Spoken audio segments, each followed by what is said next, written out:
ఓం నమో భగవతే వాసుదేవాయ. శంకర భగవత్పాదుల వారు రచించినటువంటి భజగోవింద శ్లోకాలలో కొన్ని శ్లోకాలు మనం వివరించుకుంటూ ఉన్నాము. ఈరోజు మరొక శ్లోకానికి అర్థం వివరించుకుందాం.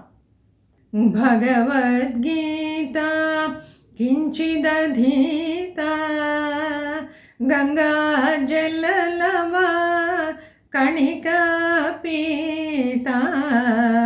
భగవద్గీత కించిదధీత గంగా జలలవ కణికా పీత. సకృదపియేన మురారీ సకృదపియేన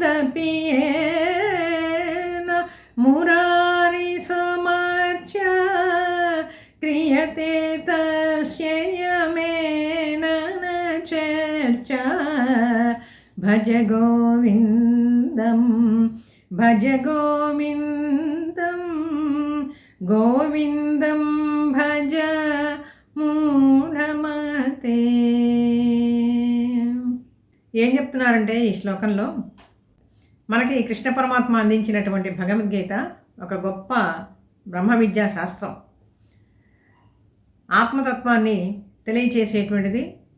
ప్రపంచం అంటే ఎలా ఉంటుంది, జీవుడు అంటే వేటితో కూడుకుని ఉంటాడు, ఏ విధంగా మనిషి తాను ఈ రాగద్వేషాల నుంచి విముక్తుడై పరమాత్మను ఏ విధంగా చేరుకోవాలి, దీనికి అనేక యోగాలు, మార్గాలు, ఉపాయాలు అన్నీ కూడా చెప్పుకుంటూ వచ్చాడు.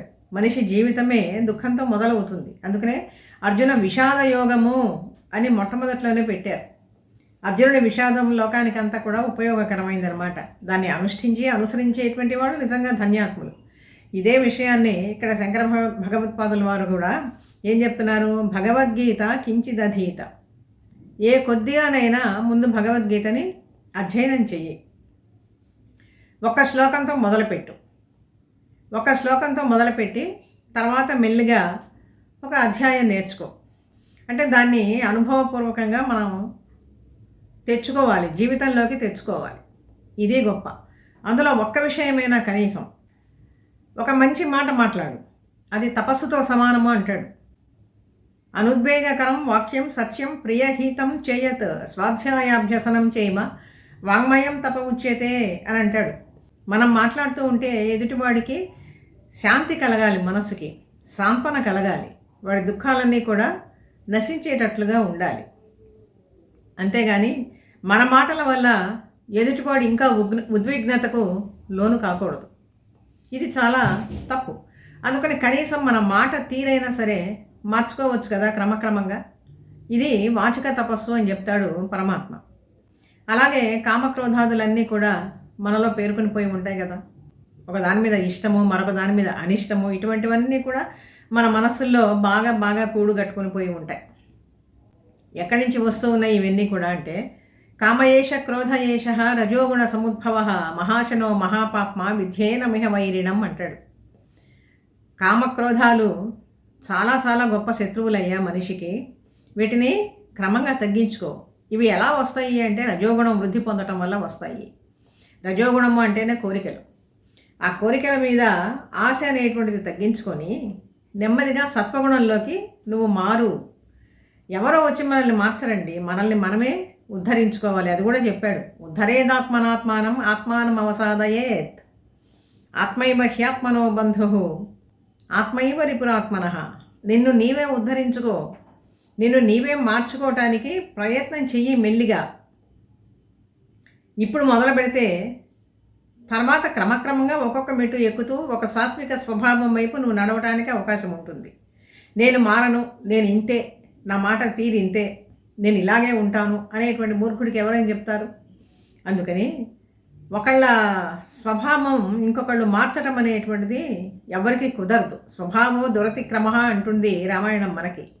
కాబట్టి మన స్వభావాన్ని నెమ్మదిగా మనమే మార్చుకుంటూ రావాలి.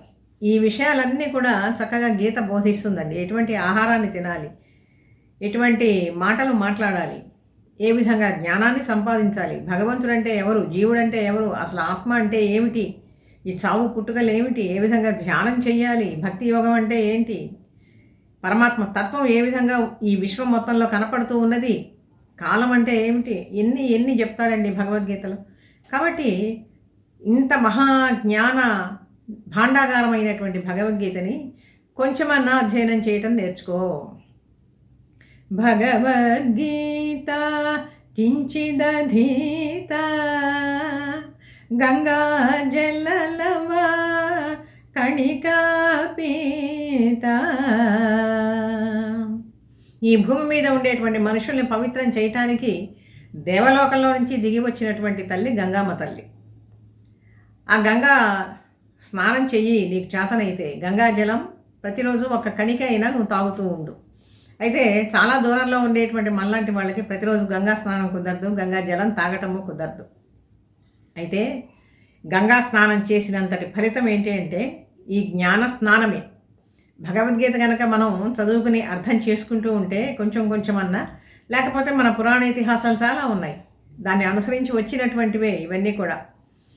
రామాయణం కానీ, భాగవతం కానీ, ఇటువంటివన్నీ కూడా, మహాభారతం కానీ, ఎన్ని విషయాలు అక్కడ సూత్రప్రాయంగా చెప్పినవే ఇక్కడ ఉదాహరణపూర్వకంగా మనకి ఎన్నో సంఘటనలు కనపడుతూ ఉంటాయి. వీటిని అధ్యయనం చేయటం అనేటువంటిది గంగా స్నానంతో సమానమే. జ్ఞాన స్నానం అన్నమాట గంగా స్నానం అంటే. ఇక్కడ గీతార్థ శ్రవణాసక్తో మహాపాపయుతోపివా మహాపాపాది పాపాని గీతాధ్యానం కరోతి చేత్ అంటాడు గీతా మహాత్మ్యంలో. ఎవడైతే భగవద్గీతని వినటానికి, నేర్చుకోవటానికి, అందులో అర్థం తెలుసుకోవటానికి సమాయత్తమైనటువంటి చిత్తంతో ఉంటాడో వాడి చిత్తము చాలా సాత్వికంగా ఉంటుంది. హింసా మార్గాన్ని వదిలేస్తాడు. కానీ ఈనాడు సమాజంలో జరుగుతూ ఉన్నటువంటిదే గొప్ప హింస. మానసికంగా హింస, శారీరకంగా హింస కూడా చాలా ఎక్కువ జరుగుతూ ఉన్నది. అందుకని ఇటువంటి సమాజానికి భగవద్గీత అనేటువంటిది చాలా చాలా అవసరం. మన ధర్మం బోధించేటువంటిదే ఇది. భగవద్గీత కించిదధీత గంగా జలలవ కణికా పీత సకృదపియేన మురారి సకృదపియేన మురారి సమర్చ. అంటే దీని అర్థం ఏంటంటే సకృత్ అపి, ఎప్పుడైనా ఒక్కసారైనా సరే కృష్ణస్మరణ చెయ్యి, భగవంతుణ్ణి స్మరించుకో. భగవంతుడికి మనసా వాచా కర్మణ నువ్వు పూజ చెయ్యి. పెద్ద పెద్ద వ్రతాలు, నోములు అక్కర్లా. ఏం చెప్పాడు? అది కూడా గీతలోనే చెప్పాడు. పత్రం పుష్పం ఫలం తోయం యోమే భక్త్యా ప్రయచ్చతి. అటువంటి వాటిని నువ్వు ప్రియంగా కనుక భక్తితో సమర్పించినట్లయితే అస్నామి ప్రియతాత్మన అంటాడు. వాటిని నేను చాలా ప్రీతిగా స్వీకరిస్తానయ్యా అని చెప్పి చెప్తాడు. తదహం భక్త్యుపహృతం అస్నామి ప్రియతాత్మన అంటాడు. చాలా ప్రియంగా నేను వాటిని స్వీకరిస్తాను. కాబట్టి మన మనస్సు ముఖ్యం. మనస్సును చూస్తాడు భగవంతుడు. పెద్ద పెద్ద ఆడంబరాలను ఏమీ చూడడు. సకృదపి అయిన మురారి సమర్చ్య. ఎప్పుడైనా సరే మనస్సు పెట్టి భగవంతుణ్ణి అర్చన చెయ్యి, పూజ చెయ్యి, ఒక పద్యం చదువు, లేకపోతే ఒక సంకీర్తన చెయ్యి అని ఈ విధంగా ప్రబోధిస్తున్నారు. అటువంటప్పుడు క్రియతే తస్య యమేనన చర్చ. యముడితో అసలు చర్చ ఎందుకు ఉంటుంది అంటే, యముడంటే ఏమిటి? మన ప్రాణాలని తీసుకుపోయేవాడు అని చెప్పి అందరికీ తెలుసు కదా. అయితే భగవద్గీత చదివినా, అప్పుడప్పుడు మనం మురారిని పూజ చేసినా, భగవంతుని పూజ చేసినా యముడు మనల్ని తీసుకుపోడు కదండి. మనం చిరంజీవులుగా ఉంటామన్నమాట. మనకి మృత్యు అనేటువంటిది ఉండదు. మనం మృత్యుంజయులం అయిపోతామని కాదు ఇక్కడ అర్థం. చాలా తేలికగా, అనాయాసంగా ఈ జీవుడు దేహాన్ని వదిలిపెట్టి వెళ్ళిపోతాడు. ఇదండి కావాల్సింది ఎవరికైనా సరే. దోస పండు పచ్చిగా ఉన్నప్పుడు తొడిమ నుంచి దాన్ని వదల్చడం అనేటువంటిది చాలా కష్టం. కానీ బాగా పండింది అనుకోండి దోస పండు, దానంతా అదే విడిపోతుందట. ఇది చిత్రం.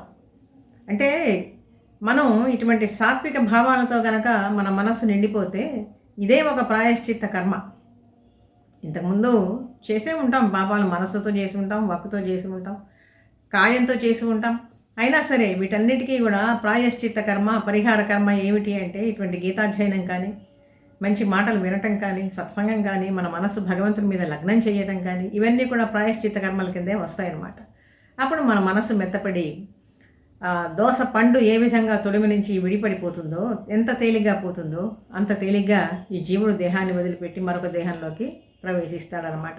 దీనికి ఈ శ్లోకానికి అర్థం శంకర భగవత్పాదుల వారు చెప్తూ ఉండేటువంటి, మనకి అందిస్తూ ఉండేటువంటి ఉపదేశం.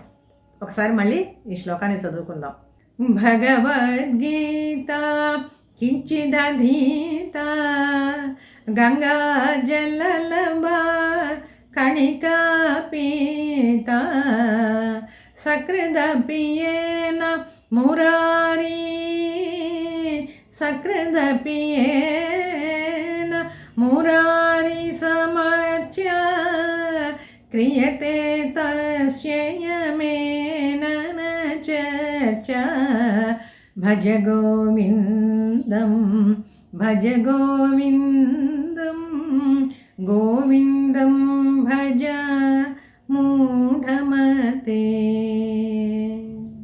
తర్వాతి భాగంలో మరొక శ్లోకానికి అర్థం తెలుసుకుందాం పరమాత్మ అనుగ్రహంతో. వీడియో నచ్చితే లైక్ చేయండి, షేర్ చేయండి, సబ్స్క్రైబ్ చేయండి. మీ అభిప్రాయాన్ని కామెంట్ రూపంలో తెలియజేయండి.